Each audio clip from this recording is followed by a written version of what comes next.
بسم اللہ الرحمن الرحیم۔ حضرت علی رضی اللہ تعالیٰ عنہ نے فرمایا، غریبوں کے پاس بیٹھا کرو کیونکہ اس سے تمہاری طاقت بڑھے گی۔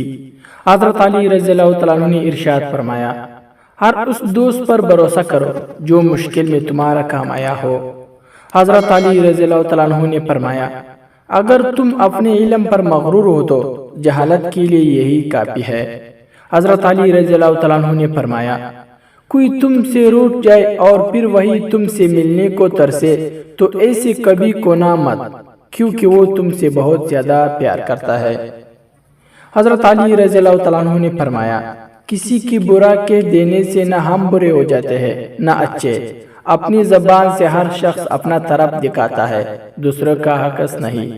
حضرت علی رضی اللہ تعالیٰ عنہ نے فرمایا، تجربہ انسان کو غلط فیصلے سے بچاتا ہے، مگر تجربہ غلط فیصلے سے ہی حاصل ہوتا ہے۔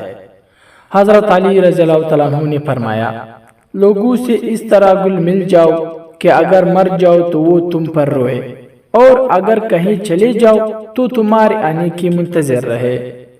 حضرت علی رضی اللہ تعالیٰ عنہ نے ارشاد فرمایا، جو حق سے منہ موڑتا ہے تباہ ہو جاتا ہے۔ حضرت علی رضی اللہ تعالیٰ عنہ نے ارشاد فرمایا، جہاں بھی رہو خدا سے ڈرو، ہمیشہ حق بات کہو اگرچہ تلخ ہو۔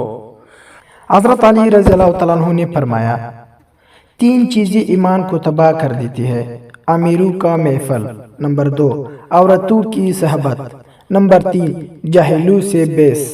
حضرت علی رضی اللہ تعالیٰ عنہ نے فرمایا، ان لوگوں پر اعتبار کرو جو تمہاری تین باتیں پھانپ سکے، نمبر 1 تمہارے ہنسی میں پوشیدہ درد، نمبر 2 تمہارے غصے میں پوشیدہ پیار، نمبر 3 تمہاری خاموشی میں پوشیدہ وجہ۔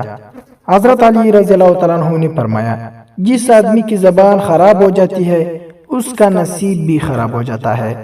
حضرت علی رضی اللہ تعالیٰ عنہ نے فرمایا، کبھی کسی کو دکھ مت دو کیونکہ معافی مانگ لینے پر بھی دل میں درد باقی رہ جاتا ہے، جس طرح دیوار میں سے کیل نکالنے پر بھی سوراخ باقی رہتا ہے۔